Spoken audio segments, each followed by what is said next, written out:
It's time to drop the hammer.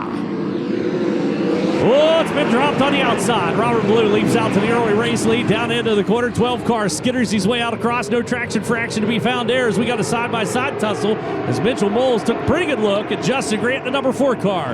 Down into turn number 1 and 2. Adams looking around the outside. Slips the grip. Hangs on to the number 2 spot for now, but definitely coming up with the game plan here to try to storm the castle on that number 1 spot. He'll charge onto the front straightaway. Look out, Adams trips on the cushion. He'll give up a spot to Brady Bacon. Bacon into second on the field now. Max back on the wheel. It's down the inside comes Justin Grant. Bacon fires it into the high side of turn number 1 and 2, trying to gather up some speed to get around Robert Blue. Blue, good dig coming off the bottom. Bacon attacks into turn number 3. Down to the inside, drives out across the racetrack. Blue's going to try to turn him down low for the number 12 car. Back into the number 1 spot for the number 12. Madman hanging on to P1 for now. Goes down on the inside, slides himself out into turn number 1 and 2. He's got a little more speed coming as here comes Bacon down off the banking. 69 car sucks the numbers off of Blue. Blue trying to come back at him down into 3. Down on the inside, can't quite clear the number 69. Bacon goes on to the point. Blue catches the cushion and throws himself back into the clutches of Max Adams as Adams now looks down low.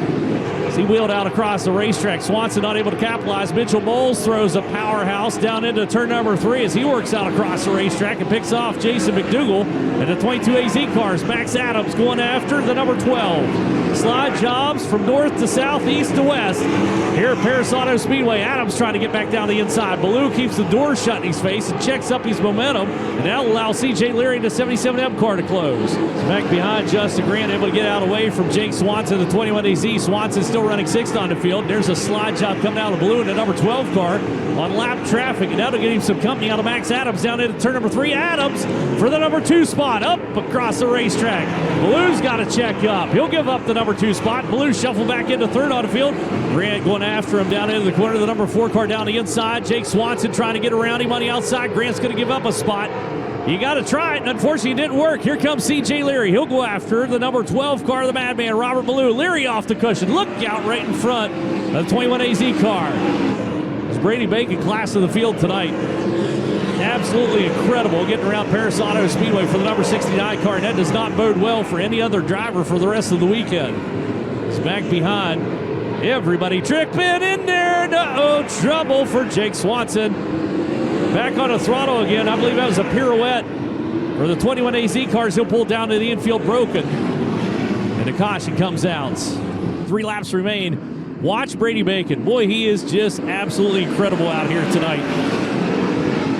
Dances his way down in the corner. Blue going after the number 2 spot. Hang on to it, Max Adams. That was a lot of undercarriage. There goes Justin Grant into the number 3 spot. That was the opening he needed, and Max Adams is going to have a rough time getting that spot back. Meanwhile, Brody Roa going to work on Kevin Thomas Jr. KTJ is going to have to let him slip on through as Emerson Axum comes to call. 47 BC in the field. Number 4, Justin Grant. Slide job for the number 2 spot. Ricochets off the wall, drives right back down to the inside. Whoa, that was a crazy move. So he looks for the number 2 spot, 3 wide for 3rd on the field, maybe 4 wide for 2nd will call as the white flag comes out up front. 2nd, 3rd, 4th, and 5th all together. Max Adams down the inside of the 77M as the caution lights come on yet again. And this one, I see. Unfortunately, Brody Roa. Justin Grant back behind the number 4. Blue, Leary, Adams, KTJ. Scatter them out. That wasn't a really great slider taking place there by C.J. Leary, but it wasn't enough to clear the number 12 car, move into the number 3 spot. Blue shuffle back into 4th on the field. KTJ and Max Adams locked in a bit of a battle onto the front straightaway. KTJ comes out ahead. Axum's back here. White flag is out up front for your race leader. Macho Man, Brady Bacon, class of the field tonight. Rolled off that number 6 spot here earlier on. Charged his way to the front, charged away from him. Had a huge lead at one point. But here he comes out turn number 4, going to pick up his 5th win of the season. He can hear you. Make some noise for Brady Bacon. Thank you so much, Scott. For the 45th time, it is AMSOIL USAC National Sprint Car Series career. Brady Bacon is a winner, and his first win since the finale of Eastern Storm, if you can believe that. His 4th Oval Nationals prelim win. Still looking for that first big win on Saturday. Here he is around the front of the car. Brady Bacon, your winner of night number 1 of the Oval Nationals. Brady, as I mentioned, this is your first win since the finale of Eastern Storm. The speed hasn't left you guys, but you just haven't been able to click off wins like you've been used to. So how satisfying is it to get back in victory lane with the AMSOIL USAC National Sprint Car Series?